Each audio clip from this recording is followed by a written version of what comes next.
Hi everyone, welcome to learn English. ఈరోజు మరికొన్ని interesting సెంటెన్సెస్ని Telugu నుండి ఇంగ్లీష్లో ఏ విధంగా చెప్పాలో ఈ వీడియోలో క్లియర్గా చూసేద్దాం. వీడియో మాత్రం ఎండ్ వరకు చూడడానికి తప్పకుండా ట్రై చేయండి.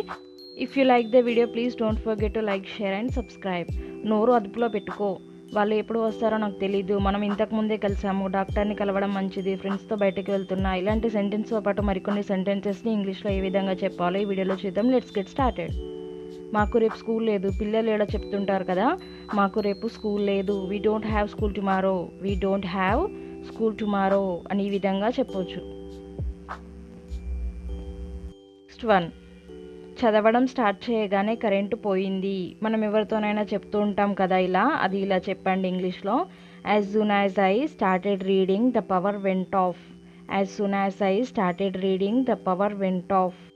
మేము నిన్ను అనుమతించము. We will not allow you. We will not allow you. అనుమతించము, నాట్ అలో యూ అని ఈ విధంగా ఇంగ్లీష్లో చెప్పండి. నువ్వు తినకపోతే చస్తావు. ఎవరినైనా మనం అంటూ ఉంటాం కదా, తినా తినా అని మారం చేస్తే. If you don't eat you will die. If you don't eat you will die అని ఈ విధంగా చెప్పండి. నువ్వు తెలివైన నిర్ణయం తీసుకున్నావు. ఎవరినైనా అంటుంటాం కదా, అప్పుడు ఇలా చెప్పండి ఇంగ్లీష్లో. You made a wise decision. Wise అంటే తెలివైన. You made a wise decision అని ఈ విధంగా ఇంగ్లీష్లో చెప్పండి. నెక్స్ట్ వన్, నోరు అదుపులో పెట్టుకో. Keep your mouth under control. Keep your mouth under control అని ఎవరినైనా అనేటప్పుడు ఇలా ఇంగ్లీష్లో అనండి, లేదా కంట్రోల్ యువర్ మౌత్ అని కూడా చెప్పొచ్చు. నెక్స్ట్ వన్, నేను నా జుట్టు దువ్వుకున్నాను.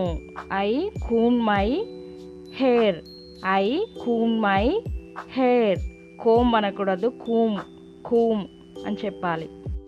కూమ్ అంటే దువ్వెన అనే అర్థం కూడా వస్తుంది. అక్కడికి వెళ్ళడం నీకు అవసరం. ఎవరినైనా మనం అంటూ ఉంటాం కదా ఇలా, అప్పుడు it's necessary for you to go. It's necessary for you to go అని చెప్పండి. నెక్స్ట్ వన్, మిమ్మల్ని ఒక ప్రశ్న అడగవచ్చా. మనం ఎవరినైనా క్వశ్చన్ అడిగేటప్పుడు ఇలా అంటుంటాం కదా, can I ask you a question. Can I ask you a question అని ఈ విధంగా క్వశ్చన్ చేయండి ఎవరినైనా.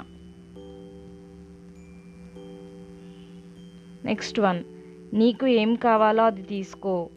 ఎప్పుడైనా ఎవరైనా ఇలా చెప్తుంటాం కదా మనం, నీకు ఏం కావాలో తీసుకో అని, అప్పుడు take what you want. Take what you want అని చెప్పండి. నెక్స్ట్ వన్, మనము ఇంతకు ముందు కలిసాము.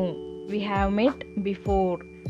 We have met before. Already అయిపోయింది కాబట్టి మెట్ అని యూజ్ చేస్తాం. We have met before.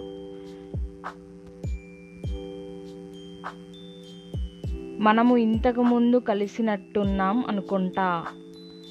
I think we have met before. అనుకుంటా అన్నాం కాబట్టి I think we have met before. I think we have met before. డాక్టర్ని కలవడం మంచిది. It is better to see a doctor. It is better to see a doctor అని ఈ విధంగా ఇంగ్లీష్లో చెప్పండి.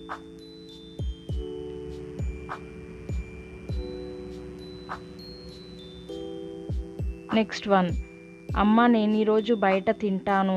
మనం అంటూ ఉంటాం కదా ఇంట్లో, ఇలా చెప్పండి. Mom I will eat out side today. Mom I will eat out side today. ఫ్రెండ్స్తో బయటికి వెళ్తున్నా. Going out with friends. Going out with friends అని ఈ విధంగా ఇంగ్లీష్లో చెప్పండి. వాళ్ళు ఎప్పుడు వస్తారో నాకు తెలీదు. I don't know when they will come. I don't know when they will come అని ఇంగ్లీష్లో ఈ విధంగా ఎవరితోనైనా చెప్పండి మీరు. నీకు వివరించి చెప్పడం నాకు అసాధ్యం. మనం ఎవరితోనైనా ఇలా అంటుంటాం కదా, అప్పుడు it is impossible for me to explain it to you. It is impossible for me to explain it to you అని ఈ విధంగా చెప్పండి. ఇంపాసిబుల్, అసాధ్యం. Thanks for watching. If you like the video, please do like, share and subscribe. Thank you.